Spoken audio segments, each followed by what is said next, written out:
All right, Petey, you ready? We in fitted pajamas. Let's go. Da-da-da-da-da.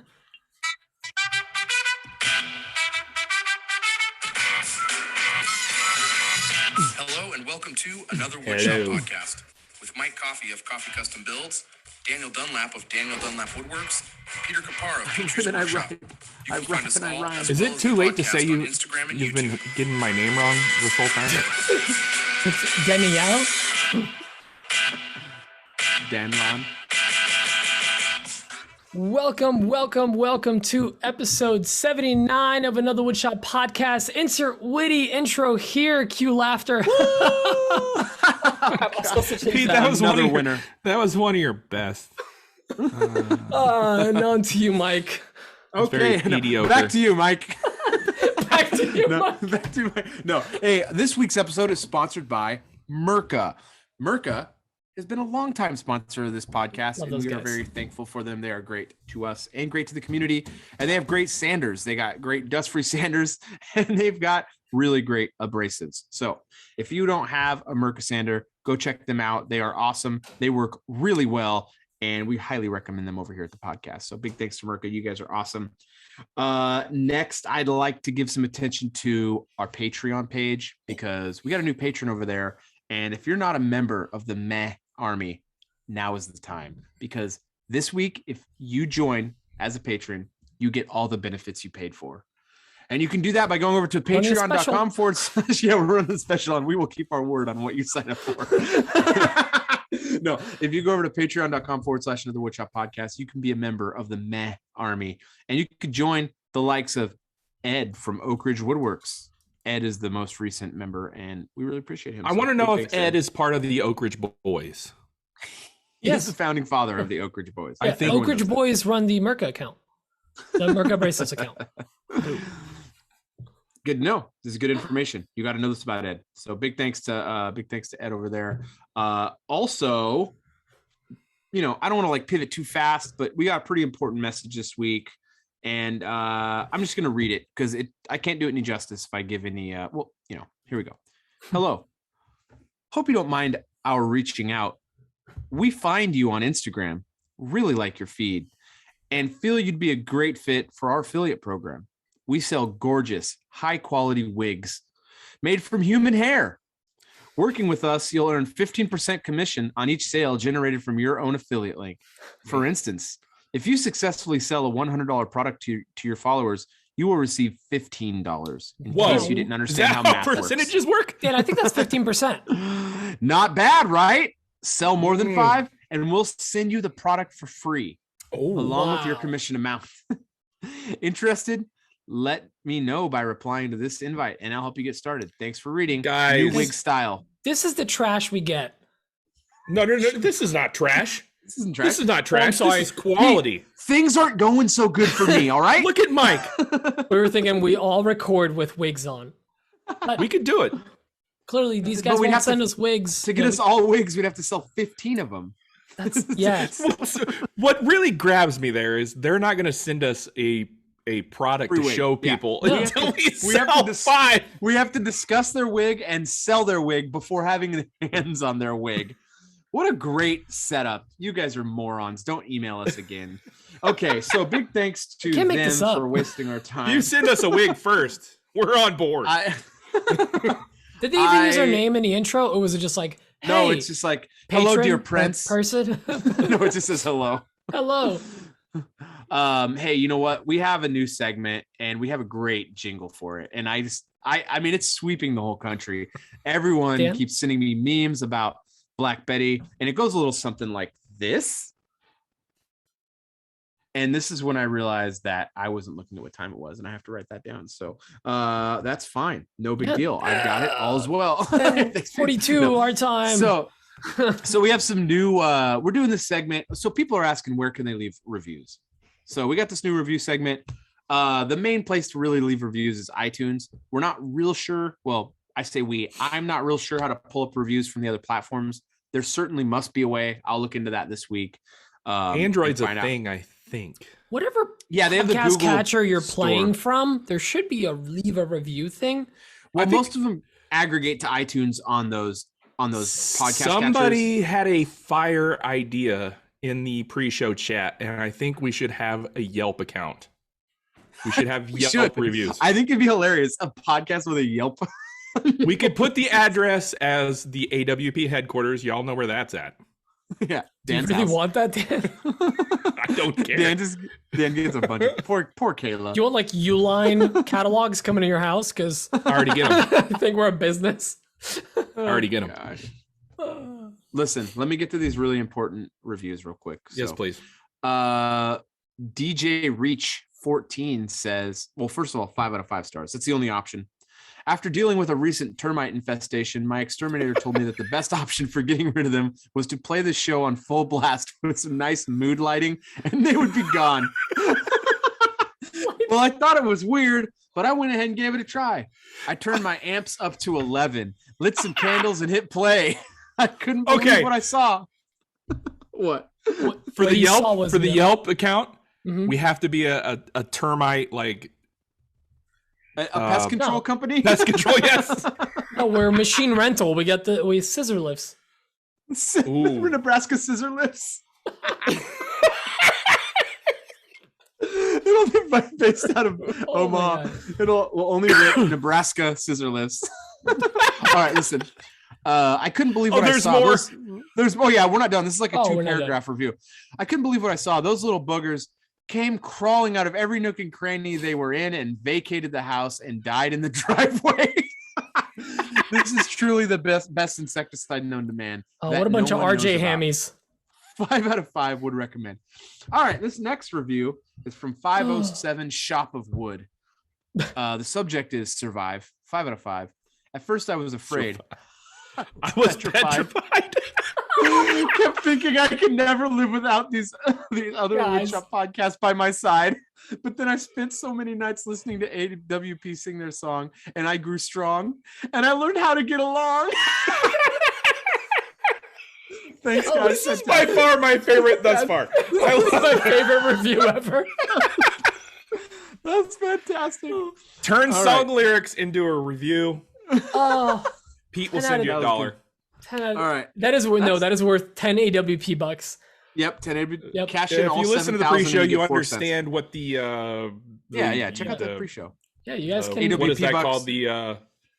The conversion rate. Yeah, that's the word I'm looking for. All right. Sean Lincoln, 5 out of 5, of course. Rated 10 out of 5. Polish Whoa. conversion. It's metric. not real. I learned everything I didn't need to know by listening to AWP.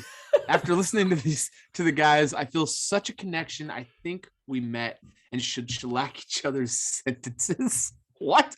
Keep it golden, pony boys. That's it. Shellac to the Shellac each other's what? sentences. You heard? Yeah, you heard it. All Sean. right. You heard it. All right. All right. Listen. Cut him some Is that it? shellac. It's his first review. Did we talk about wigs? I can't remember. Yeah, we we did. did. We Yeah. did talk It was- about I told you it was a wigs. harebrained idea. Oh man, we're never gonna make money off this. By the hair off my back. All right. The next segment is also we get moved from one segment to another by Dan's angelic voice, and this next one is Dan singing this. What have I Oh become? God. You're really paranoid for like about staying on track this week. What after have I last become? week's- Because I screwed up last time. Yeah, 'Cause after of last- I've become a last jingle week's maker. shellac event. Dan, jingle maker. Dan jingle maker Jingle slash maker. photographer slash woodworker. / numbers guy. I need your new Instagram page to be Dan's Jingles. You would have like 3 posts. Yeah, just jingle maker. All right. Jingle maker. I better get the questions out, huh? Oh no, we're talking about what's on my bench. Just kidding. Gotcha. Just kidding. Dan, since yours is gonna be the fastest, what is on your Ouch. bench? You said it would be. Every week it's going to be the fastest. You guys, you'll never guess. I've been working on Etsy orders in my shop. Dude, I'm telling you, Etsy orders are feeding the family right now. I'm so like grateful for everybody who orders over Fire. there. So thank you, everybody. Fire. Been doing a lot of that. I made some trays and stuff with my CNC. Nothing fancy. I had a bunch of cutoffs from some of the bow ties that I make. So the bow ties that I make are only 3/8 of an inch thick, which leaves me with about a 3/8 of an inch thick piece. And instead of reusing it, because those bow ties are pretty small, I don't want them like coming loose. And I don't want to have to put a tab on them. If you're familiar with CNC work, you understand what a tab is. Why don't you want to put a tab on them, if I may ask? Yeah. So they don't move around during the cut if I cut all the way through. Wouldn't you want to use a tab? Cut all the way. Yeah, I don't want to put a tab on them. I don't want to have to like route off the tab. It takes too much time. I see. It's all about efficiency with these bow ties. So cutting them out. You're cutting them out, and then you're resawing them. Yes, I cut them out. I resaw them, and then as opposed to just cutting all the way through and flush trimming them. Yeah, that's faster. Yes, much faster. So I take that plank and I set it aside, and I form it into a Z. I made a couple. I made a couple glue ups from that. So I made some like special bow ties and like a tray and a cutting board. Special release. Limited edition Dunlap the Jingle Maker bow tie release. So anyways, I did that. Nothing special, and I've been working on a couple table bases for the side table order I have. It feels like it's going really slow, but I've really come up with a really cool design that kind of scissor interlocks. Got a couple of off-color comments on my post. How dare you guys? I don't get you it. and your bad gutter jokes. I just don't get it. Anyway, been working on that, and not much else. Gosh, sounds like a good week. Yeah, was it though? Oh. Hey, I got a new camera. I never talked about that. I got a new camera. Did I tell you guys about my new camera? No, I know you're trying to sell one. Oh, yeah, whatever. It's not selling. I don't care. I got the Canon R6. That camera is flipping amazing. It's like cheating in the photography world. It's like how much was that? 2 G's? It was $25. Like $3,000. Dollars? $25. Yes. Because the other one is a lot. It doesn't miss focus. It's crazy. You can set it to track somebody's eye, and it will just track it, even in the dark. Wow. It is insane. I cannot wait. I don't say this very much anymore, but I can't wait to use it at a wedding and see how it does at a reception. I don't even know you anymore. Right. Anyway, it's pretty cool. I'm very excited about the camera. I think that's pretty much it. Not much going on. You know, I had a kid that was sick this week. Yeah, so it goes. Who was sick? Lena. She just had a fever. Oh no. Oh, she didn't have COVID or anything. Not like. Still, it sucks in being sick. Yeah. But other than that, my week's been pretty boring. Mike, I want to hear about your week. Me? Not a lot. I'm gonna go get a drink. Mike's gonna talk a lot. Okay. What a jerk. No, so much pressure. This week I don't have a lot of stuff to talk about the shop. I've got a bunch of things I'm working on, but I mean, the biggest news for me this week is we got keys to the house. We closed on the house finally. That was a really painful 7 weeks.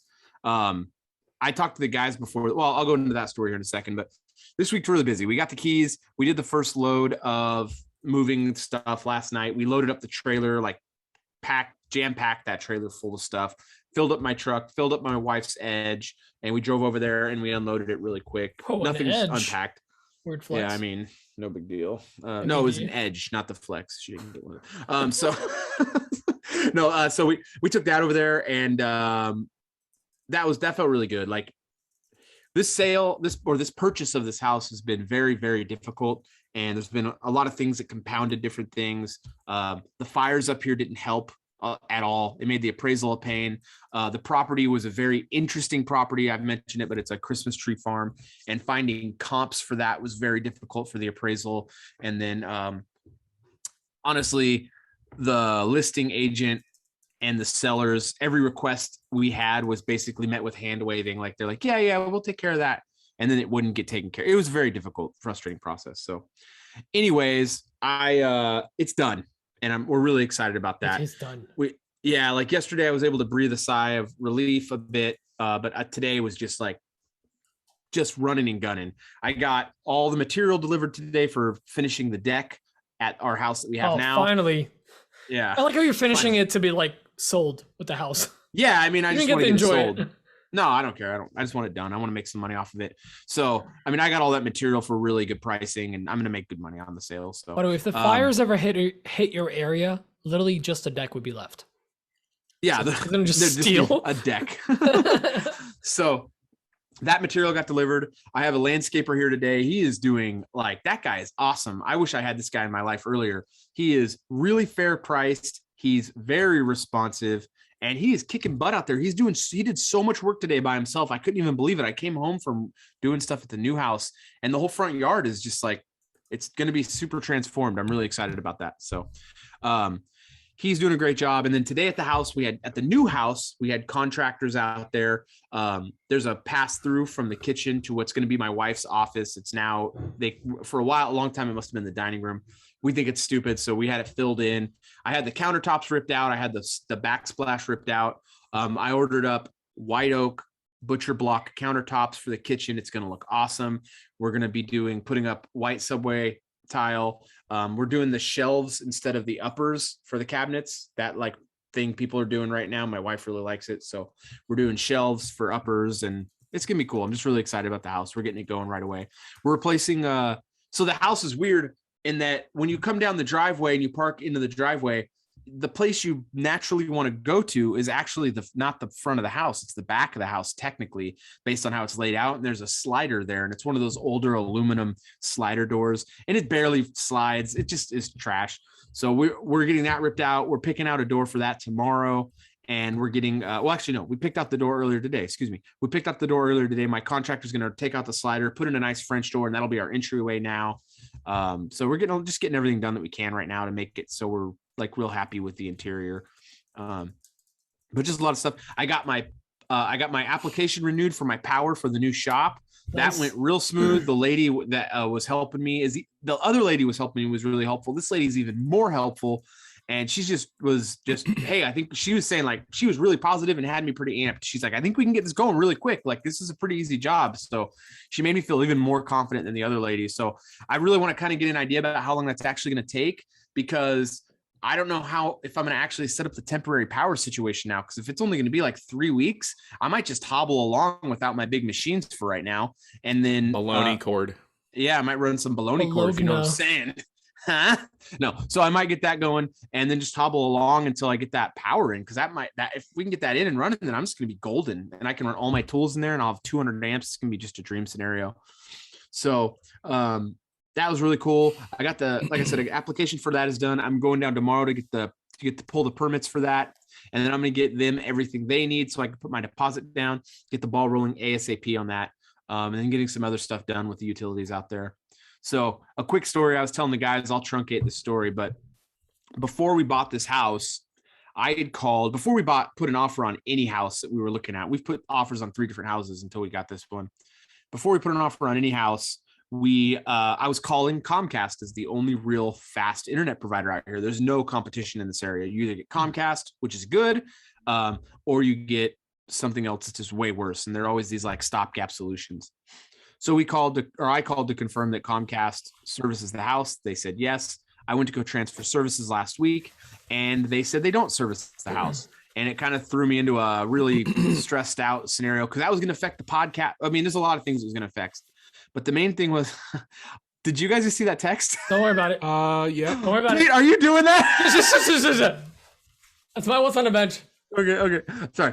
So it really stressed me out because my wife works full-time remote. And she just took this really good job with this company. She's full-time remote, and the idea of us not having internet was freaking me out. And obviously, it was going to affect what I'm doing with Coffee Custom Builds and the podcast. It was going to directly affect if we couldn't get internet. We were actually looking for an office space to rent so my wife could go there and work, which totally negates the point of her being full-time remote. And I'd have to go over there for the pod. It was just a real bummer. But fortunately, I was able to find some rural internet solutions, and it looks like we're going to be good. The providers, I actually am getting 2 internet sources just to make sure there's never any fail or any. So I just have a stopgap. I want some redundancy. It's a bummer paying this much for internet, but I need to know that we have internet. That's the bottom line. Like my business, it's pretty important. Very important. Yeah, we like have to. We have a podcast internet to make. Yeah, so I mean, it's just more than that. My business. I mean, the podcast. Yeah, I mean, secondary. It's not. I'm sorry, but I was stressed out. Like I didn't know. I was worried about telling these guys, but it's worked. It's all good now. I really feel confident with the solution I've got figured out, and it's kind of like the least of my worries right now. My number one worry right now is getting the power ran to the shop and getting this place listed and sold. So that's my top priority right now. So anyway, it's just been a really busy week with that. I've got that big CNC job. I'm going to actually be wrapping that up tomorrow. I'm going to get those all shipped out to them immediately. I want to get that out of here. I got these 3 tables on my bench. I think as long as I can time everything right, I should be able to get a lot of stuff on those done this weekend with my cousin. I'd really like to be working on the house, but I need to get a lot of stuff done. So we'll see what happens with that. But I think it's gonna be all right with those. I'm sort of getting closer to the finishing stages on all of them, which doesn't require me to have my big machines. It's just mostly hand tool or powered hand tool work, which is not a big deal. So that's kind of that with those things. And that's kind of my week, really. I mean, I'm just kind of chugging along over here. There's some other things coming down the pipe, but I don't want. It's all speculative right now. So I'll get more into that in the coming weeks. And I cannot wait to have you guys come out to the house. I'm so excited to have you guys out to the house. Like, I just can't wait to get everything lined up, and I just think it's going to be really cool. So I'm thinking I'll come out there as soon as I know you have internet that's reliable. I'll have internet like next week. Oh gosh, right. Pete, I'm getting emails on this. What are you talking about? Nothing. Pete, how about your week, bud? Oh, me? I just opened up a new business, but that's not MBD. I'll talk about that later. I have had a very boring week. Calm down. I was legitimately like, what did I do this week? And I have not stopped moving since we recorded last week, and I have gotten nothing no projects done. Just been a lot of like home maintenance. We had some very, very minor flooding from last week's storm. We found out that Emma's brother that's staying with us now, he had more of his stuff flooded. So we moved the rest of his stuff out of a storage unit to here. What do you mean more of it was flooded? What do you mean? He had stuff in a storage unit at a family member's garage. Oh. And apparently that got sucks. Water, and we found out a week later. But yikes. Yeah, Ida sucked. And here's the best part. We're halfway through storm season. Cool. So aside from that, I didn't have an exciting week. I've just been knocking out home projects, getting my office organized. We've been just getting stuff cleaned up in the shop. I guess at this point I could kind of talk about it, but Before you talk about it, what up? I want a no hurricane guarantee before I come out to New Jersey next month. Can you do that for me? Yes. You can have them, Pete. Dan, there will be no hurricane when you come out here in October. Fantastic. Okay. Thank you very much. There will also be no spiders because they don't live past September 25th. Everyone knows that. It's common knowledge. You learn it in school. Thank you. There will be plenty of beer and cheladas. What about the Mayo situation? The Mayo's fully stocked, 3 different types. 2 different viscosities. I got you. All right, sorry to interrupt you. Go on. We need to make sure that Dan's got what you call particular dietary restrictions. Mike's very easy to work with, but this butthole is very particular about his mayo. He had me check. Look, it's Burger King mayo or nothing. Yeah, why'd you have me check the density of the cheese curds I got from the store? That was weird, Dan. But yeah, the guys are coming mayo. Bone mayo. Bone mayo counts are real low. AWP2, the bone mayo. The bonening. The bonening.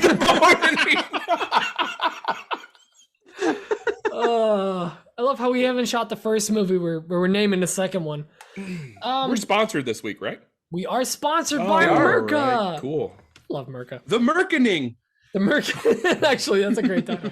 That's a good show title. Honestly, I've had a very busy week, but I've had a boring week as far as woodworking goes. I finally got my laser set up. But I ran into this weird issue where I can't, Mike, remember how we were talking about running the that AC Infinity whatever blower? Yeah. I was talking about installing it and running it through my wall into my attic above my garage. Yeah. But if I do that, I think it's an 8-inch port. I would pretty much take out the entire like 2 2x4s that are side by side, like the joist that's running there.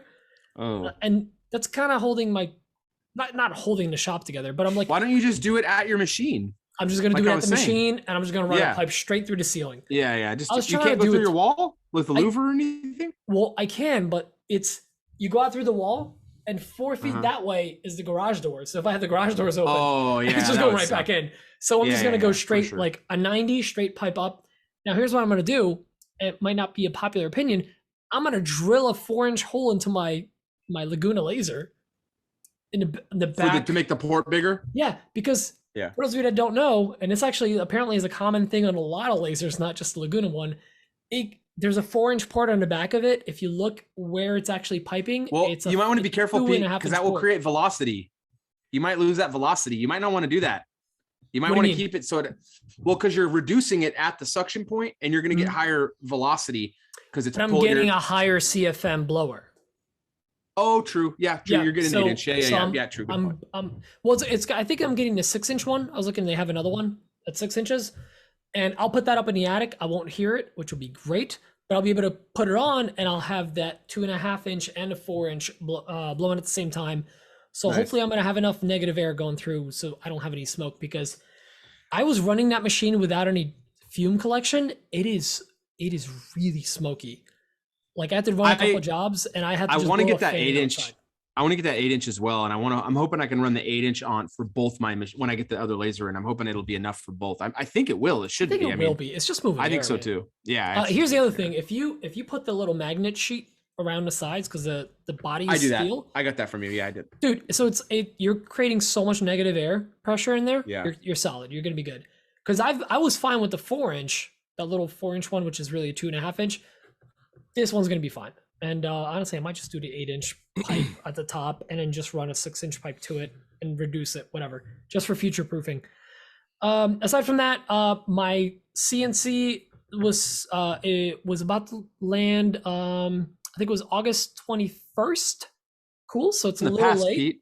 It's a little late. It's fine. It's fine. They're a little behind. Cool.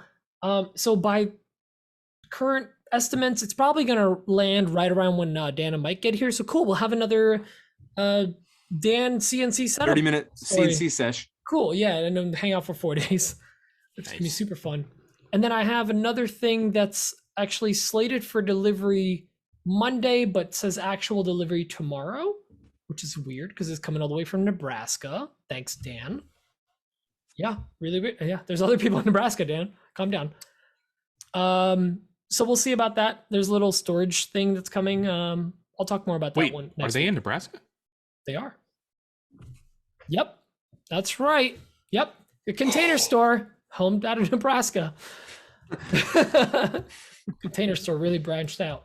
That's it. I didn't have an exciting week. I have a lot of stuff coming up. I've been organizing the heck out of my shop. However, half of my shop right now is filled with bins of previously flooded stuff, which is super fun. But gotta help family out. So that's that. Dan, I want to make an addendum to my what's on my bench. Addendum. Every week I say I've been working on Etsy orders as reference, and I'm not like flexing. I'm flexing a little bit. I've gotten 3 orders since we started What's on My Bench. Wow, that's awesome, dude. That is really awesome. That's really great. I don't know what's going on. I'm definitely not going to flex on you that I got one of my largest orders ever on Etsy. These are off sale. They're not on sale anymore.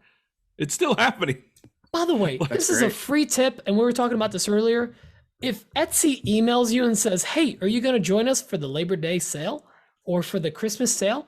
Yes, I am. Wait immediately. Don't even wait. I don't care if you're at work. Run a sale because they promote your posts. We're all noticing numbers that are just like flying through the roof. So that's that. And I'm not doing anywhere near where you guys are. I'm not. I mean, I've definitely had a nice boost. I sold like. You're doing less volume, but higher. Yeah, they're expensive. Yeah, they're higher. But like, I did want to say, since we're talking about our Etsy stores, as soon as I get the new shop set up, I'm going to be running, and this, shameless promotion, but I am going to be running a template sale on my templates for my store. So keep an eye out for that. It is going to be really aggressive pricing. I found a way to be able to get a bit more aggressive with something that I've worked out with some vendors. So, and then the other thing was, I wanted to mention this real quick. And this is kind of a maybe.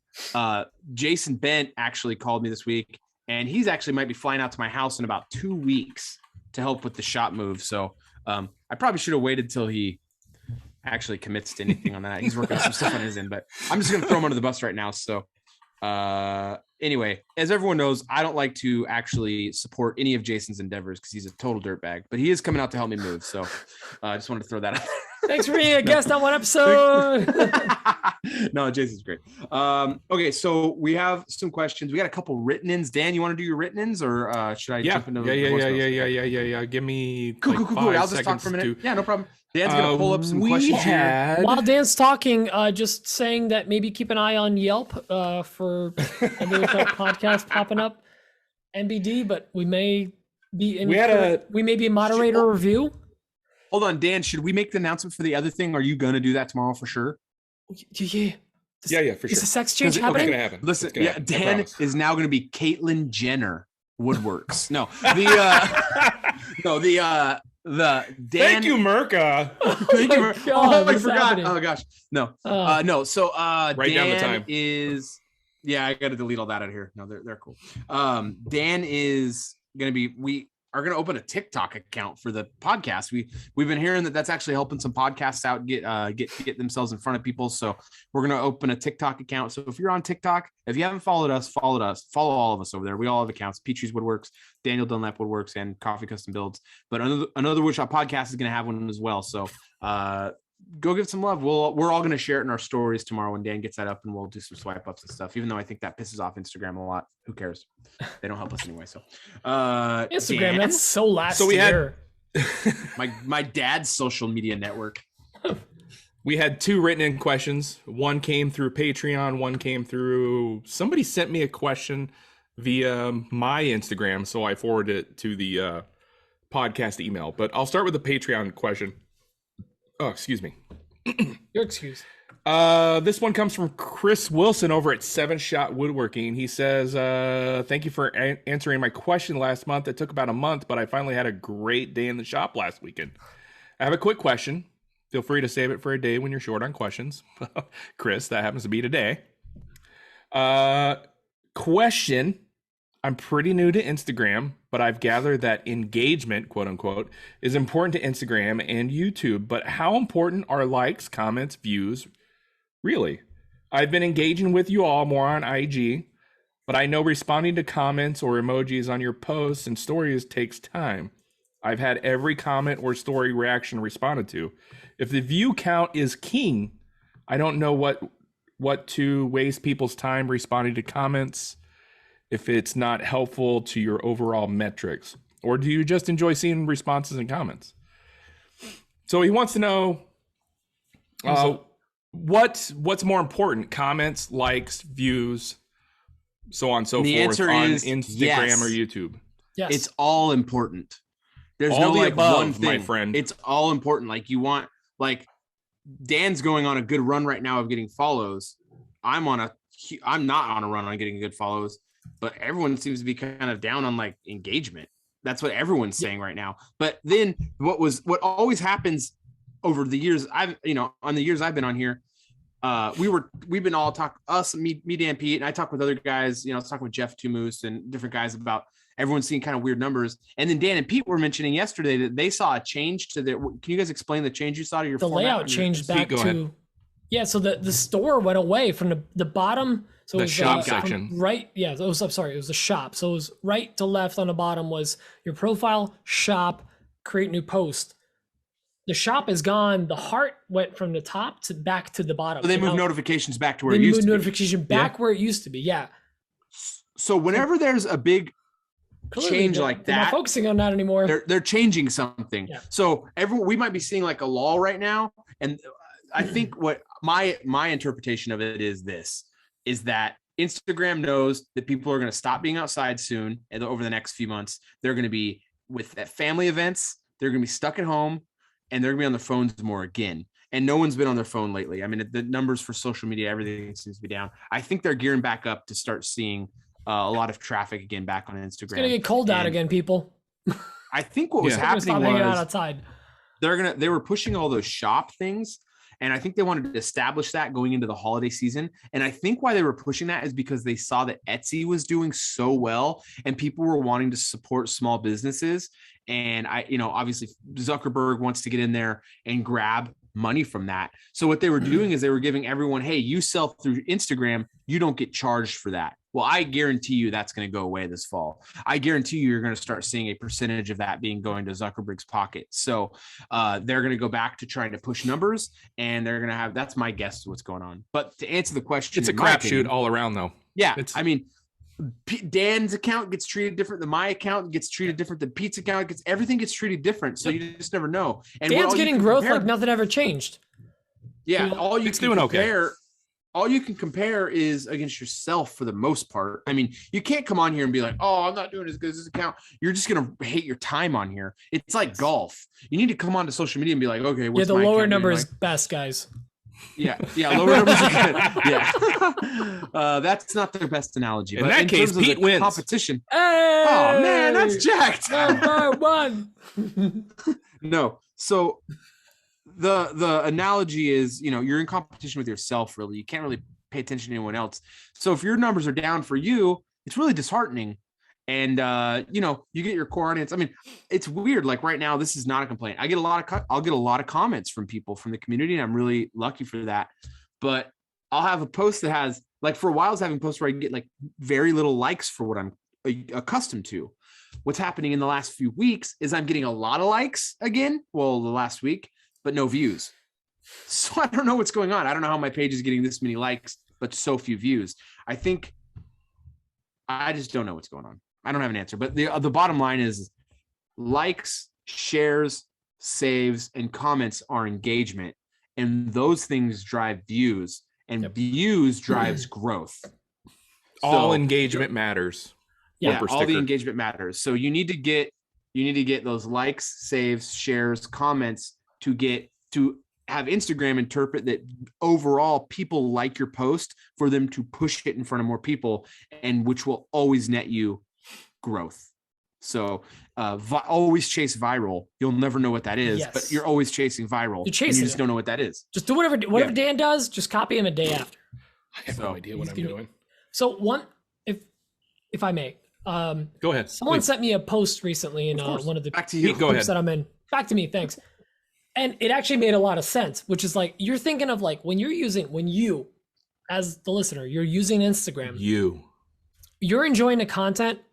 What is the least invasive to most invasive thing you can do, or the least amount of work to the most amount of work you can do with a post? So the least is a like. That's rated the lowest. So that's how they put it on a list, but it made a lot of sense. It was a like. Oh, you like that post. You're going to comment, go, hey, this is actually, all right, whatever. So that's the next one up. So you like, comment. Then what's the next thing? Like, you know what?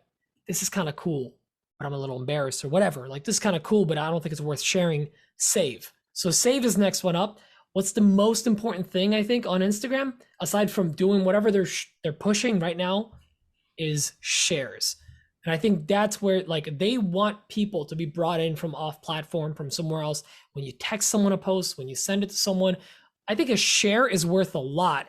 And that's where the whole the viral thing really comes in handy. Because, like, I saw that post, it was just a short list, and it was like 7 words, 4 items there. And I was like, that makes a lot of sense, because that's best performing posts I've ever had or have a lot of shares on them. Well, the ones I can see metrics on. I mean, that's even like a TikTok meme at this point, is if I share TikToks with you, if I literally take the time out of my day and share TikToks with you, probably a bomber TikToks, because I love you. It was like a TikTok meme. It was a trend on there saying just that.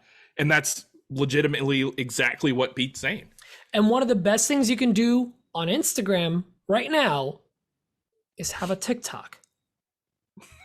No, I mean, but I'm kind of serious, because I'm getting a lot of traction on TikTok, and it's like some of the same people or whatever, some are not, but I'm finally starting to see growth now that I'm investing time in TikTok. It might sound silly.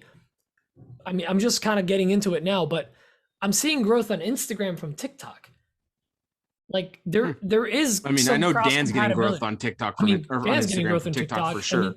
I'm getting some overflow from both of them. I'd like to think that some of it is translating back to Instagram, and you're growing on Instagram, and that's feeding it back to TikTok. It's same thing like, some people blow up on YouTube and their Instagram starts blowing up, or vice versa. If you have a base on Instagram, you get traffic on YouTube. I think having another platform that you're popular on is the best thing you could do for the one you're trying to grow on. But what do I know? She has had 23,000 follows or likes or followers. No, it's important to have a presence everywhere. I mean, that's how it's cross-pollination. I'm having a terrible month, by the way. I'm saying, like, I've grown. I was looking at this earlier because I was talking to Bruce. 36 followers in last month. Yeah, apparently homeowner stuff doesn't work, so don't post it. It's tough. It's tough out there. No one knows how it's going. All right, let's get to the next. Do I get to go or just... Oh yeah, Dan. Oh, you didn't go? I'm sorry, Dan. No, I read the question. Yeah, sorry. Yeah, ditto. Go on. Okay, why don't you read the next question? No, I was going to talk about TikTok a little bit. I am blowing up over there, but I don't know what it is. The growth over there is insane. I think it all comes down to what goes quote unquote viral or not. I had a video go viral, and I think that drove a lot of my traffic, but I'm not posting the same stuff over there that I would post on Instagram. I post silly little videos too here and there. I posted me like putting on an airplane life raft thing. I think it's funny, but I would never post that on Instagram. But to go back to the question, they're all important. Don't ignore all of them. Likes, shares, views, everything. Let's go to the next. It's just so weird. And this is me picking apart your TikTok. TikTok is just so weird. Like, Dan, you have 120,000 followers on there, and you got videos that are like under 11,000 views pretty regularly. I don't get it. But you have some that are massive monsters. Like, they're just monsters. I got one that's 11.5 million. That's crazy. You got one that's 500,000. Like, I'm looking at one right now, and but that's really great. All these views are great. But I don't understand there's no middle ground. That's what I think is the most frustrating with TikTok. And my page, I've been at like the same 27,000 followers since Christmas or something. And I can't get anything over there. Like I'll get like 1,000, 1,200. It's just so inconsistent. And I don't know what it's inconsistent AF, but I think it's worth like giving a little time to. I have sparked partnerships with companies simply because of TikTok. Live, laugh, pray and stuff. Yeah. You talk. I won't say which companies. I could have brought this up in my what's on my bench, but I forgot. Why don't you? I'm a bozo. Humble? I'm humble. You're anything but. Go ahead, say it Dan now. is so humble. What's on Dan's bench? What's our next question, Dan? So this guy wrote into me, Ed Cardona over at Oak Ridge Woodworks. Hey, the Oak Ridge boys. Woo. He says, when buying from another maker, this is actually a very good question. This is a very good question. When buying from another maker, how much slack should you give for poor service and communication? I purchased a piece from a maker.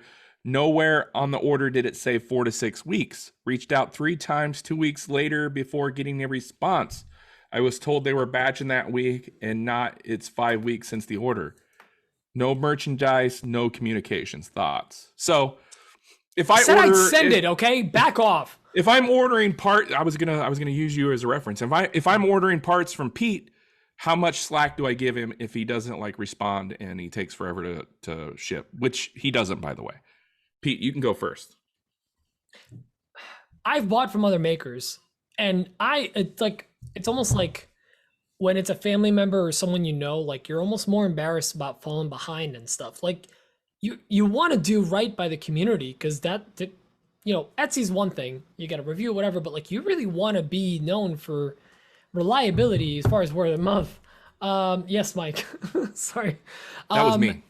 Or Dan, 100%. Yeah, 100%. I'm almost certain of that. So we all may have an idea of what brand this is, but what maker it is. The fact of the matter is you want to be reliable, or if you can't be, and that's actually I think there's a question about it as far as like falling behind a little later on. But like his question is, be transparent. Do you say anything? Yes, you do. Because do you say anything publicly, openly? You start by such a fine saying line. something to that maker or that brand, whatever, and then eventually you maybe tag them and say, I'm just waiting on some items from Daniel Dunlap, whatever. Like, I'm just telling you with some bow ties, whatever. It's taking a while, but that's fine. He's backed up. And then eventually you go, So much cheese. no, I've been working with this guy and he's not working with me. That's like what Dan sounds like when he's blowing up. But like, no, that's you kind of don't want to blow him up, but like eventually you kind of have to, because how else are you going to get attention? If they're here's the thing. If I'm falling behind on a project, you reach out to me, I'll be like, I am really sorry, I'm behind, or whatever. You like acknowledge them. Don't ignore them. I've had that happen to me. That's a D move. Not a Dunlap move, it's just that's a D. Now, speaking of D moves, Dunlap? What do you think? Look, if it's another maker, I'm giving them a lot of slack. A lot of slack.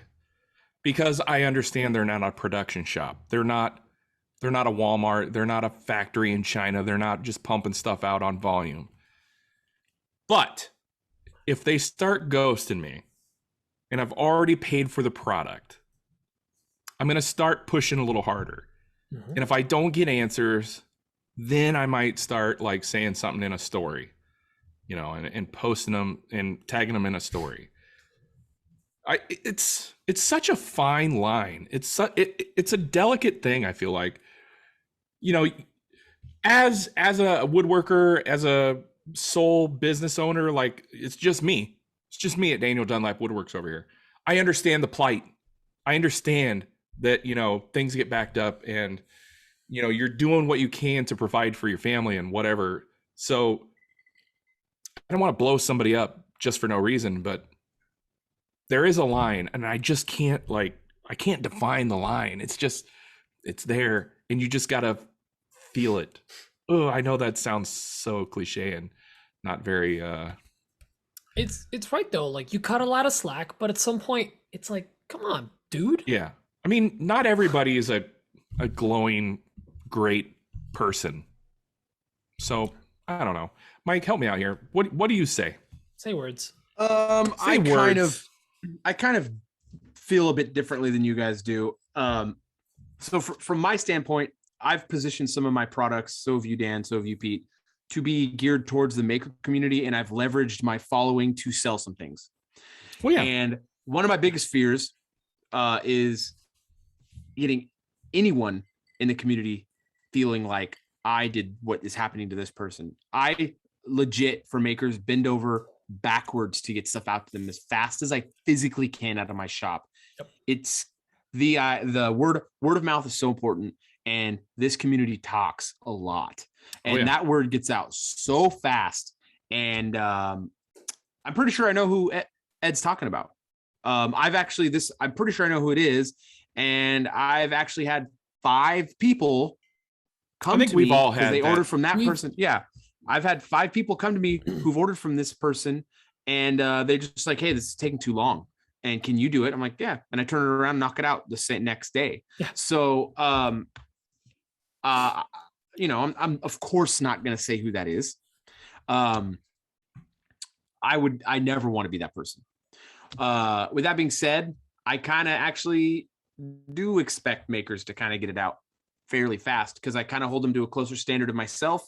Now, be if a it's lot more like, transparent. hey, you're making me, well, 100% communication has to be there. If I feel like there isn't communication there, right off the bat, I'm like, I need my money back. This isn't going to work. So if I don't get communication, I'm going to immediately start like saying I have to get my money back, or I'll do a chargeback. So where do you draw the line before you start blowing them up? I won't blow. Oh, them? Oh, I mean, yeah. I agree with what you said. It kind of depends. It's situational. 5 weeks is ridiculous. Like that's ridiculous. You should at least get a touch base. Like, hey, I'm sorry. I mean, I don't know about you guys. I have sent stuff inexcusable. Absolutely inexcusable. I've sent product out for free because I fell behind so much on it, or I forgot about it. I was like, oh my God, I'm so sorry. It's going out today. I'm refunding you. I'm so sorry. I've done that twice where I've like dropped the ball on something. In terms of the community talks a lot. Yeah. I don't think I would ever, unless I've been in a few situations in this Instagram world where I was like, man, I want to blow this person up in my stories so bad. Not over buying maker, but I won't do that. I'm pretty much not gonna blow up makers I'm pretty much not gonna blow up makers in the community. I just don't want to drag my account into the dirt. Like, I'll talk to other people about it, but I'm not gonna blow up another maker in the community. You're never gonna endorse them. Oh no, I won't endorse them. I will talk amongst people outside of the public spectacle of my stories and my posts. And see, that's the thing. People will ask you, and I would probably just say, it's this person. Oh, I'd say who it was, but I won't.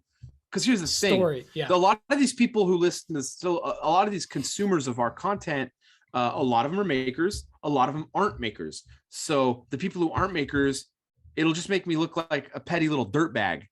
But the people who are makers will understand it a little bit more, but it still doesn't help the situation. So I need to handle it with them on our own terms, but I'm not really going to blow them up in my stories. Now, if some brand just boned me, I would bring it up in stories and say this, but I've only had that happen with a couple brands, and it's not ultimately at the end of the day, it's not even worth my time to like blow them up. And I just think with makers, it's just, I'm just not going to do that. That's where I'm at. I'm not going to bring it up in stories or posts or anything.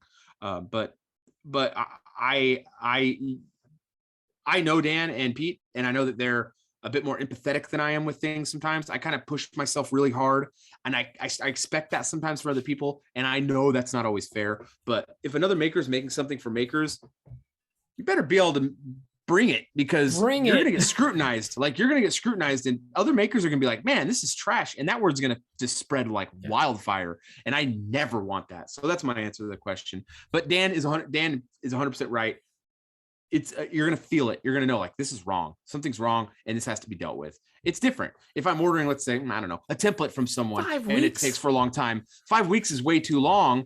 You should be able to address it by then. If you order like a credenza from another maker, that's going to take totally some time. Different. 5 weeks. Yeah, that's reasonable. We can all bang out templates in 30 minutes tops. Projects can be done within a day. Easy. Like, Ed ordered a template from me, and I literally had it done and shipped the same night once we agreed on the final design. It's so easy to do. We have the machines to do it. So if you're offering that service, you need to be able to get it done right away. Yes. Yeah. That's your job. Like, your job as the person selling it. If you're accepting money for that thing, you need to be able to turn it around. All right. Anyway, let's jump into voicemails here. We have a new song. We have a new song for that. It was a really good question. We have a new song for voicemails. It's Dan right here. I'm just kidding. We don't have that. So this first question, Dan looked mortified. Is it the one from, I don't know why, I have a timestamp that says 10:28 Dan. Yeah, that's what's on my bench. No, that wasn't what's on my bench. That was, I think, him saying something really silly. You were like, Pete, clip that. Make it a thing. You just have to look it up later. Perfect. All right. This next. What's in my voicemail? This first voicemail question is from Adam Barnett. He has this to say. Hey guys, Adam here from Barnett Custom Woodworks. So I've been doing a lot of finishing, and I started using oldies oil. God, that stuff is awesome. But whenever I spray or do oil, I always do the back first, and then I flip it so that the back side is down. For a lot of smaller things, I use painter triangles and rested on that. But I was wondering what you guys recommend to set things on, or if you just set it flat on a clean surface. I don't know if people do that. I don't know. What do you guys recommend for flipping things and setting it up? I'm definitely concerned when I'm applying an oil and I got to rub and buff it in. If I flip that, if I apply any pressure, I don't want to leave a little dent in the back or anything like that, but maybe it doesn't matter because it's the back. I don't know. What do you guys recommend? Thanks, guys. Pete? I have a little bin of stickers. And by stickers, I mean sticks. They're just little like 3/4 inch by 3/4 inch sticks, but all of them are trapezoids. They're not actually squared up. So what that means is when I put them on their side, they have a high point. And I try to usually put them, like if I'm doing cutting boards or whatever, I put them at a diagonal so they kind of hit up the corners, but I'm not getting a lot of surface area on the main part of the board. I found out with I haven't bought these, but I've 3D printed these little triangle pyramid things. They're fine, but sometimes I would be able to really see where that indents, especially if the wood isn't like super hard and if it's a heavy board, it would actually kind of dent just a little bit as I'm applying stuff on top. So that's what I use. I use the little, just basically stickers that are, rectangular or not rectangular. What is it? I just said it. Pyramid?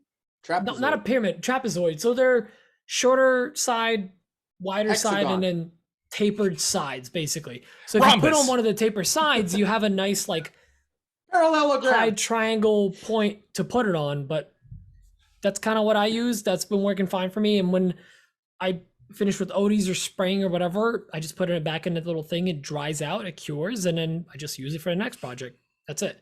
Then I have a separate set for staining, but we don't talk about staining on the show. Mike? I used, when I really first started woodworking, I used those painter triangles, and those are just garbage. They just ding up your pieces really bad. They're real bad. So I haven't used those in a long time. I do like the starting with your finishing on the backside. And then what I do is after I do that, I take that, flip it, and reverse it. No. So what I do, I start with the 10 out of 10 answer right there. Missy Elliott, everybody. I start with the back. What I actually do, Mikey is Lil Mikey Elliott, mumble rapper. No, so what I like to do now is when I'm spraying, when I'm doing oil finish like oldies or Rubio or whatever, any of that stuff, I don't really worry about it. I have these furring strips. They're all 1 inch by 1 inch pieces of wood that I use for all my oil finishes, and I just put them on there, and I put it on the side that has the least amount of surface area. But for when I'm spraying, what I do now is after about like an hour and a half, like some of these tabletops get real heavy. So when I spray one side, if you put that face now down on there, all that weight of that is going to push down on that finish, and you will see where that is, and it'll like start to dry into there. So what I actually like to do is I take MDF, and I take these, I buy these bags of, you can get them on Amazon or buy them at Home Depot, but it's bags of rags, basically. I lay the rags on the MDF, and I put that on there, and it's actually kind of cushioning, and it gives enough air in there where it doesn't adhere to the finish, and you never see anything. So, and I use my sawhorses to lay it, and I put 4 of them underneath big tabletops to distribute the weight a bit more evenly, so it's not just on like 2 spots. That's my technique. I put MDF down, I put the rags on there, and that's how I flip it over, and it leaves no marks. So I give it usually when I'm spraying in between coats, it's an hour, but when I'm doing a flip it over to the other side, I'll give it 2 hours so it's extra dry. Dan? Yeah, I think that's key, waiting for that bottom side to dry or cure long enough before you can even flip it. What Adam said is great. I always do the bottom or the non-show side first, just because if you do flip it and it makes Adam say that, or did Mike say that? I think Adam said it. Both said it. They both said it. Yeah, everyone said it. Everybody said it. That's a good idea. If you're not doing that, you're doing it kind of wrong. Do the non-show side first. Aside from that, I stumbled upon something a couple years ago. So I was making this king size bed a couple years ago. It's like a farmhouse style bed. You can go really far back in my post history on IG and see what I'm talking about. But I made some feet for a farmhouse style bed out of some fence posts, which sounds weird, but it had like a conal sort of like pyramid type shape on the top of the fence, but I chopped it off, and it left me with some like pyramids with a plateau on the top of them. So it's like trapezoidal, but a 3D trapezoid. I don't know what that shape is called. Rhombus. It's like 3D pazoid. 3D, but it left me with these 3D like trapezoids with plateaus on the top. So I put some like pads on them, like some furniture pads, so you don't scratch up hardwood, and they're perfect. Nice. I realize not everybody's gonna have that, and I'll post a picture of them tomorrow, so people can get a visual of what I'm talking about. But that's what I use. I use several of those, and it's been great. I should make a bunch of those and market them on Etsy. Actually, Copyright Daniel Dunlap 2020. I mean, those little like points you made for the shower on a CNC, those are cool. Oh yeah, Yeah, girl. Make a bunch of those. Yeah, All right. queen. Yeah, so that's what I do. It's nothing too fancy, but it works really great. I'll post a picture tomorrow on my IG, and a lot of people will be confused by that post. But if you're a listener, you'll By understand. tomorrow, if you're a non-patron, Dan means 3 days ago. Go Yeah. check out his old stuff. It's trash, but Yeah. check it out. You're just gonna All have right. to go back. Is this Randrew? This is from Randrew Smith from Randrew Smith Builds. That's literally how I'm putting it in the notes. Hey guys, quick question about projects for this time of year and really coming up for the holidays. Wanted to make a set of coasters for a couple of family members for Christmas presents and birthday presents and everything, because it seems like everybody in my family was born sometime between the 1st of October and the end of February. That said, do you guys have any suggestions for other types of projects besides coasters and cutting boards? And in addition, specific to coasters, what thickness do you go for? I've heard some people say 1/4 inch. I've heard some people say 3/4. It seems like a great use of scrap from other projects and might as well try it. I just am a bit confused about thickness, but also the best way to finish it. My initial thought was wipe on poly because it seems to do really well with water. But if you have another suggestion, love to hear. Thanks. Thanks for all you do, guys. Love the podcast. Keep it up. Pete. Yo. You want to answer the question? Or? Back to you, Pete. I know. Saying hi to my friend, Dan. Hey, Calm what's down. up? Hey, what up? So, I mean, so first of all, if for those of you that are making stuff for Etsy for the holidays, it is. He's talking about for That's family. That's our Hang realm. on. Well, for all around, but like you mentioned holiday, like or gifts for the holidays. Start now. So, Yeah. as far as what I recommend is, I'm a huge fan of using offcuts. We all have offcuts. I know Dan has a hoarding problem. Mike tries to be good about it, but like I'm not all good about those it little either. offcuts and stuff, they could be little cutting boards and things.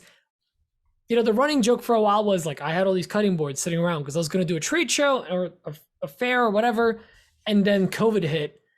I gave away so many cutting boards, and it was great because like any little birthday, whatever, I was just giving them away, whether they were 6 by 9 inch or there were larger ones. That didn't matter. I had tons of them and they were easy to make. So those are easy. Bottle openers are so great to do. You don't need a CNC. You don't need anything fancy. You're taking all the answers. I'm sorry, but like it's all Just the go quick through 'em, things. go And through 'em. basically cutting boards that you can customize to be other things. You want tiny cutting Name 'em all, boards, Pete. It's fine. coasters, large I'm cutting joking. boards. They're cutting boards, or like bottle openers. Those are Bow my ties. go-tos. Cheese boards. All right, I'm gonna throw a wrench here. Hang on. If you have a lathe, Wrench. if you have a lathe, A wooden wrench. wooden wrench. I have a chocolate wrench. Does that count? But no, if you have a lathe and you're decent at it, make some pens, get some kits, get some bottle stoppers. Those are always a big fan. Things like that. Whatever's the easiest, because to the person you're giving it to, it's actually going to mean a lot more. And if you're decent on a lathe, or if you're good at making cutting boards in a quick couple hours in a shop, especially with oldies oil, nice quick finish, you're going to save yourself a lot of time, but it's going to mean a lot to whoever you give it to. So nice, quick and dirty projects. Dan, what do you say? I don't know if I'd go with dirty projects, Quick. especially if they're going to be gifts. But Pete took all the good answers. I feel like. Wooden bidet. Ooh, that's What a a good one. bidet. Man, But it sprays sawdust instead of water. I don't like it. I don't like it. I don't like it anymore.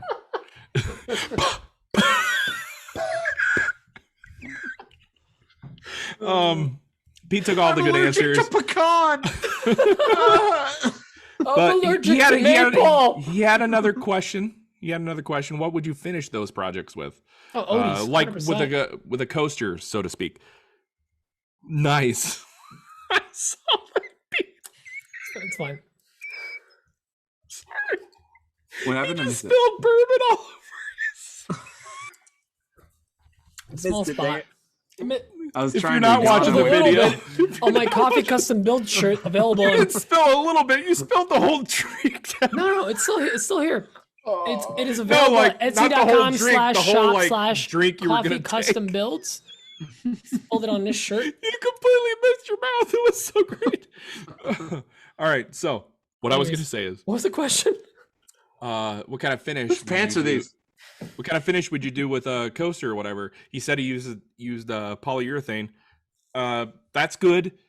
I would use just about anything other than lacquer. Lacquer does not work well with like cold drinks or hot drinks. It mars quite a bit. That's why I use a lot of lacquer, but I never use it for like a tabletop. A good oil finish like Odie's, I think, would be great. And this is coming from a guy who's never used Odie's in his life, but I've heard so many things about it. I've never used it. That's a You guys believe it? Well, here's a question for you. Like coasters is actually a good point because like you're definitely going to be putting condensating drinks onto it. Yeah. A lot of water damage. Would you go with like a halcyon? I've never thought about it, but if some kind of like epoxy coating on it. I've never used it. Hard oil wax. Yeah. Oil wax? I would just go with hard oil Odie's, wax. Odie's or Rubio. That's all I'd use. Or like I mean, I've done BLO and wipe on poly before. I would even but do like tongue oil, mineral oil. mineral oil. Yeah. Some sort of board wax. Literally, I wouldn't use a film finish, dude. Almost literally anything you would put on a cutting board, almost. Yeah, you're right. I would go with Odie's or you could even make your own board wax. Like just melt it down with some stuff. I mean, literally anything that's going to penetrate and make. Yeah, send me your recipe. I'm gonna put it in the show notes. Okay. Yeah. All right. That's good. Also, you're overthinking the thickness. Doesn't matter. It's a coaster. No one's gonna be like, oh, this coaster's awfully thick. 3/8 and up. However, 3/4 is too thick. Yeah. That's what I wanted to say. 3/4. Honestly, half inch is probably too thick, really. But like, really, I mean, if you're like going to like 16th inch thin, probably too thin. But like, you don't need 3/8 with some tiny feet. Is perfect. I think 3/8 is the 3/8 money is number. perfect, and then you put like a cork feet bottom on it, or cork bottom. Yeah. And then you 100%. soak that cork. Sork. Oh, soak the here cork. we go. Soak the cork. No, so the next Hashtag question. soak the cork. Poor Chad. Oh. This next question's from Dylan Scott is his name. Let me. Is that a Dylon reference? Dylon, the greatest. Dylan.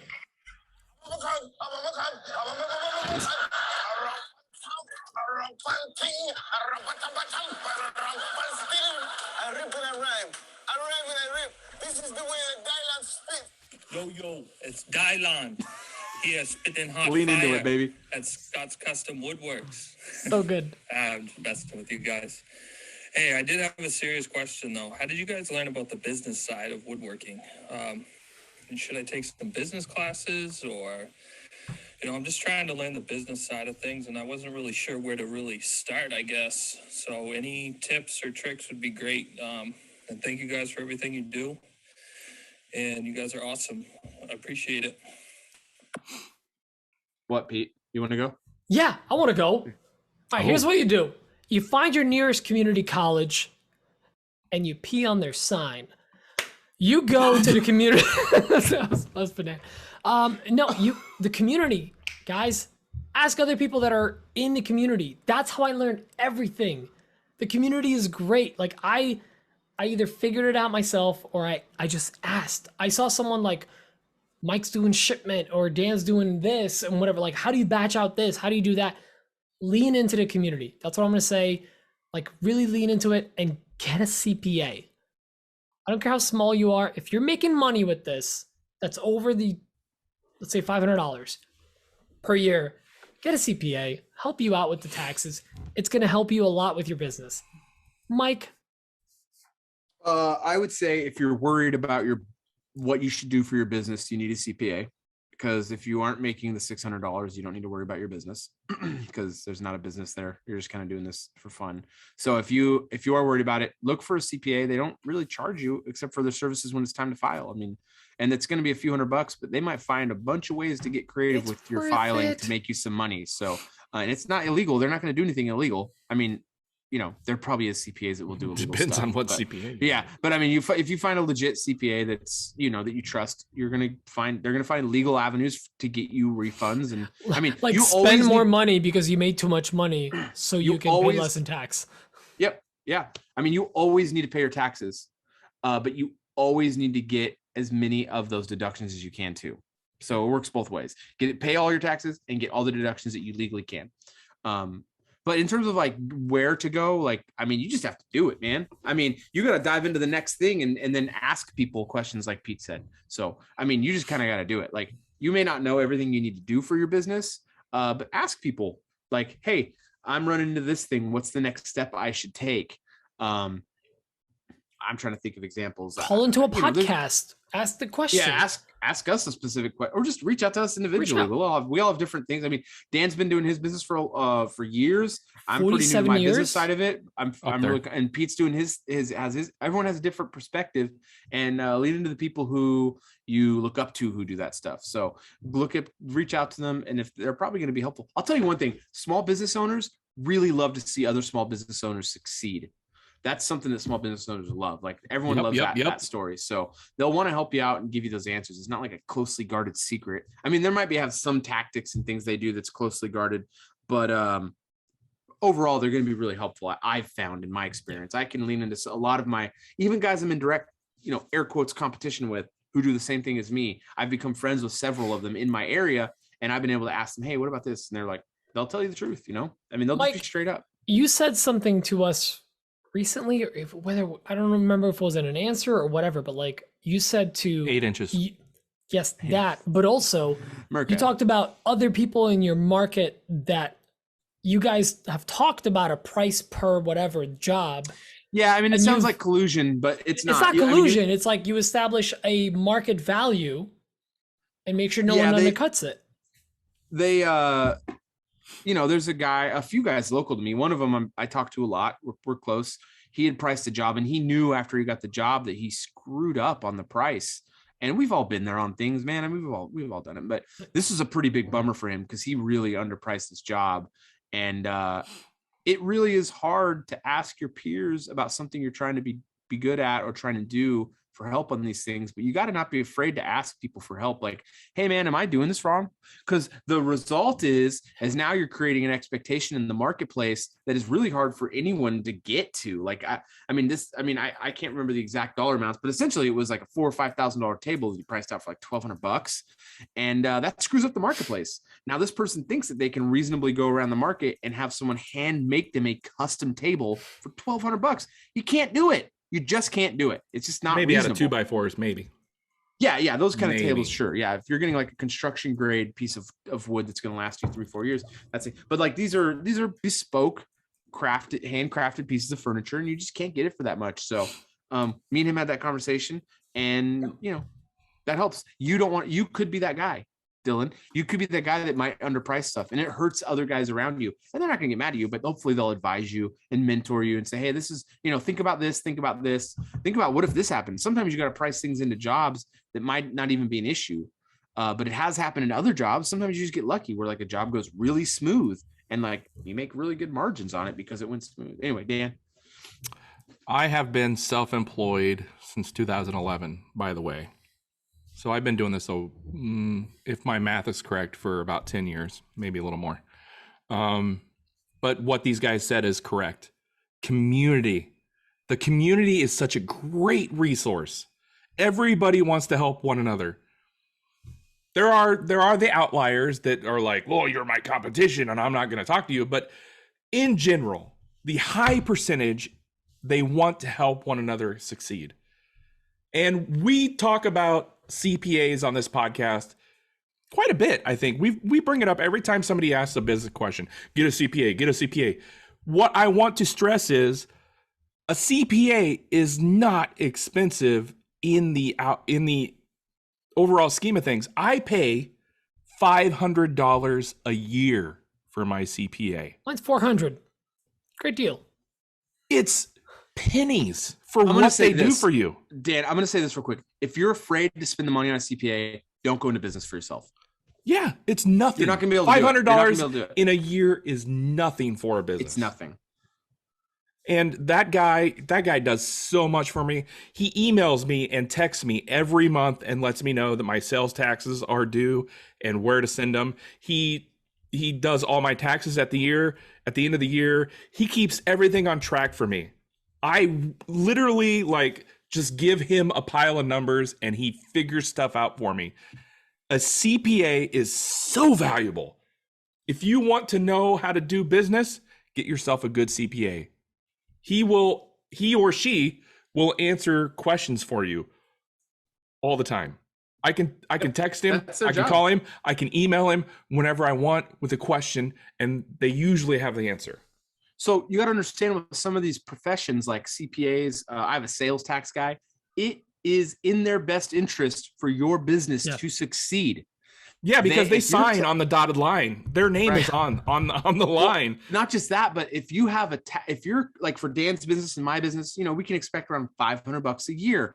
But if Dan and I were pulling 30 million a year, it's going to be a little. We'd be in a different bracket. That is going to charge us a lot more because he has to manage a lot more things, and it's in his best interest for your business to do well and to grow. That way, he can charge you more. That's right. Just how it works. So you've got to find some of these things are dependent entirely on those things. And then a lot of those guys like CPAs, they work on a lot of word of mouth.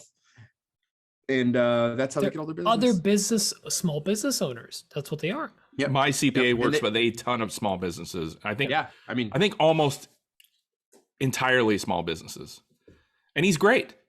When I go in to do my taxes, I usually go in February to do my taxes. It's become a joke that that's how we spend our Valentine's weekend or day is we go do our taxes. But when we show up to do our taxes, he's got a bottle of whiskey for me. Yeah, that's a good guy. You keep that guy. He's great. But the bottom line is pay for a CPA. That's what they're for. Certified public accountant. They are what that stands so for? essential. I think so. That's what I've always told myself. No, but seriously, we do our taxes or pre-tax meeting with our CPA every year in December, early December, because that's when he tells us "Ooh, you guys are gonna have a big bill. You made a lot of money this year. You should spend some of it on your business or things for the business to offset your bill. Or, you guys are doing well. This is how much you'll get back, whatever it is." We know in December, ballpark, what our year is going to look like. So we just then, adjust accordingly. We need to make more money, or we need to. That's the thing my CPA does. He figured out what we do with our tax situation, and I pay quarterly estimates now for my business. So the burden at the end of the year isn't so bad. And like last year, I actually got a little bit of a refund because I didn't do as good as we expected, which sounds bad, but it wasn't. It was actually great. It was a nice little surprise, and he did that for us. You'll learn about new cool things like depreciation schedules and how that is to you. And anyway, we can go on and on about this. There's a million things to learn, and you're gonna have to learn a lot of it. If you really want to create a business, you're gonna need to really, really take it seriously. But ask people. Don't be afraid. This next question's from Jake Miller. It's not really a question. It's just something really nice of him to say. I love that guy. Hey, what's up, guys? It's Jake Miller with A Sweet Shop on Instagram. And no question this week. I just wanted to call in and thank you guys. The last couple of weeks, to be perfectly honest, have been, complete garbage. And, just having the podcast to listen to and being able to, jump on Instagram and see what you guys have going on in the shop as well as everybody else has, really helped a lot. So, I just like I said, I appreciate it and keep up the good work. And thanks, guys. Dan? I talked to Jake quite a bit through DMs and little voice messages on Instagram. And him and his wife, Charity, are going through some really rough spots right now. I won't go into it too much because I don't know how much he wants getting out there, but he's a really great guy. Really great guy. Great guy. Cool. And Bone Mayo. Jake, keep your head above water, buddy, and keep on keeping on. My thoughts are with you. Thanks for calling in, bud. And on the note of the previous question, that's the guy that asks a lot of good questions individually to us. A lot of good questions. And we have single-handedly watched his business go from a small hobbyist trying to get a business going to more work than the guy can handle. Oh yeah. And unfortunately, it's coming out of bad time. He's got some stuff going on, but like Jake Miller is killing it. Like, I'm just gonna say it. I'm gonna shout him out. Like, he's killing it. He's absolutely killing it. He just took a very large job of like renovating some vans. Remember when we were talking about he had the sliding barn doors or whatever? He was making like a bunch of them. That was a big job, and now he's doing like he's working with a company that renovates like camper vans. Yeah, just knocking them out on a CNC, and he's at that point where Mike is, where he's like, my CNC's too small. Raise your prices. I need more. Raise your prices. He has to, but he's like, I need a bigger CNC. I need more CNCs. Yeah, he was talking to me about buying my Swift. I mean, Jake's a great guy. I talk to him regularly. He's a good dude, guy. Really solid guy. So it really. And he's grown his business, so he's learned some things from. He's mistakes. a talented guy. Yeah, hit him up. All right, let's move on to this next one. This is a long episode, guys. Is it? Merka's getting their money worth. We're an hour and 20. Welcome, Moses Cho. Oh, to chosen Mo. Choso. Mo. Hey guys, it's Moses Chose and Craft Co's and okay. Hey, have you guys ever not met your deadline before? Probably not now, unless something drastic happens. But earlier in your career, your small business, your whatever. Asking for a friend. Dan? More often than not, actually. I've since learned not to give too much of a hard deadline or a hard time of delivery. I'll tell my clients. I tell my clients these days, it's going to be 6 to 18 weeks or something like that. But in the early days of DDWW, I gave my clients like a hard deadline because I thought it would push me to get done faster. But as you all know, things happen. Life gets in the way. Hurdles happen. You stumble upon something. You're like, oh my God, this is going to set me back for 2-3 days.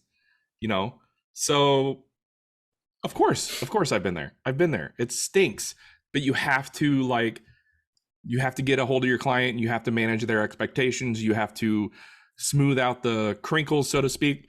And you have to let them know what's going on. You have to keep that open communication. I feel like that's key. Super key. Open communication. Don't try to hide it. Don't try to bull crap your way through it. Be open and honest. Pete? I agree 100%. I mentioned earlier that there's been 2 times where I fell behind on a request because I just lost track of it because I wasn't tracking them right. I had too many of them coming in, and it was custom jobs that I was taking on too many of, and I fell behind. And when they reached out to me like, hey, just wanted to touch base, I was like, holy smokes, how'd you find my number? Like, I am a weeks whatever behind. I am so sorry. I'm sending you this and then some, or I am sending you this at no cost to you. I want to repair that. So I used to work for Apple, whatever. One of their biggest sayings was how do you repair a relationship? I worked in the Genius Bar, which is where you repaired relationships. How do you repair a relationship? Like their person's coming in hot. So yes, exactly. Yeah. The whole 9 inches. Did you have a special room for that, or? Yes, we did. It was a Genius room. Oh. Yeah. $1,000 lap dances. So I know where I'm going tomorrow. That's a real thing. Like you want to, and there's actually a lot of questions in regards to this today, but like repairing relationships. If you're a maker in a community, you're a one-man shop. You're your marketing, your production, sales, shipping. You're the one guy or gal, whatever. And it's exhausting. Yeah, it's exhausting. It's very exhausting. Like we're 3 guys, and we have help in a shop once in a while, but most of the time it's just us. And the level of production we do is what some businesses do. Like as like a multiple person business, they'll sell this many pieces a year or whatever. So like if you don't meet a deadline, be transparent, communicate well, customer service is key because word of mouth is what's going to make or break you. That's all I'm going to say. At this level, absolutely, 100%. 100%. This isn't like you're not a big company. You're a one-stop shop. And if you're active in this community, it's going to make or break you. Mike, what do you think?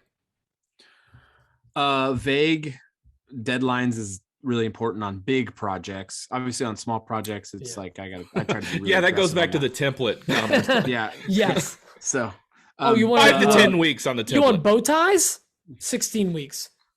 So like I try to keep it vague, but I'm just gonna be reiterating what Dan Pete said, but I mean you got to be very honest, keep them apprised of the main thing I want is for my customer experience to be very good. I invested in software so that it feels like a professional outfit here. I send them a link, they fill out a thing online, they can see everything going on there. We can communicate through that way. It keeps things really professional. I mean, it keeps things really nice, and I think it adds to the customer service experience. And I've got a poker table in my shop right now that I really probably should have had done last month. But I had told the customer, hey, I've got this other big table, that elm table, and that's going to kind of dictate my schedule for the next few months. If I can't get that out of there fast enough, I don't really even have the room to build your table. And that's just a fact. My shop is so small currently until I get into this new shop. You get a bigger shop, dude. Yeah, right. For real. So I can't even I told them that, but I still feel bad that I couldn't get it to them last month, but they're like, hey, it's cool. I mean, it really is cool. We know we're about getting a custom thing here. So they're really cool. But you're talking to them the whole time. I'm talking to them. Right. Exactly. Yes. So they're knowing that what's happening, and I'm keeping them apprised, and they're following my social media. I mean, they're friends of ours. So they know what's going on, and they know I'm not going to, screw them over, but not every customer follows along on that journey, on that whole path. And if you don't inform them of what's going on, they're gonna feel left in the lurch, and that's bad. Like if you're a customer and you ever get that happen to you, that your vendor is not taking care of you, you have bad taste in your mouth. You're probably never gonna go to them ever again. But if you can turn that around and rescue it, if you can save that, and even if you deliver it late, but they feel like you were still handling it and taking care of them, I think you're net positive at the end of that transaction. So, Dan, you had your hand up. Yeah, one of the things that made me a successful photographer was a motto that I adopted, and I can't remember where I got it from, but it goes like, people may not always remember the product, but they are always going to remember how you made them feel. Yes. And I take that with me into the woodworking stuff, and I feel like it's important. People will always remember how you make them feel. Not so much the product. They might be happy with the product, but if you make them feel like trash or unrespected or unheard or ignored, they're going to remember that. So you have to make them feel heard, respected, and important, and like a rock star almost. People are going to remember that more than the product itself. And I think that's important. Yeah, 100%. It is. Yeah. I mean, that's why that's why I have a strong connection to Matt and Damien here, because I know their names. I talk to them every day. Paul. Oh, me. All right. That is the show. Big thanks to MIRKA. Is that the show? I want to keep going. It was a good show. I'm so tired. It was a good show. Big thanks to MIRKA. You guys are awesome. Big thanks to our patrons. Thank you so much, you guys. Thank you to everyone who shares the show. Go check us all out on all the local or on the regular places: Facebook, Instagram, TikTok, Etsy. Well, check out the podcast on TikTok, because there will be one tomorrow morning. It's already active. TikTok. I may have already made one. Oh, thank you. The podcast is Thanks, Pete. I'm going to sleep in. And the Yelp, but we're waiting for approval. Podcast is on TikTok. Podcast is on Etsy. We got some shirts over there. We actually need to talk after the show, guys, about how we're going to list the tumblers over there. And then we're going to, but there's stuff over there if you want to support the show. If you want to support us individually, please check out all of our Etsy stores. We sell merch. We've got items we could sell. If you have something that, just check out our stores. If you want to support us that way, that's great. The best way to support the podcast that's free is to just share it. So share it in your stories, share it wherever you can, share it with your friends and family. If you want a template, best I can do is 3 weeks. I can get it to you in 3 days.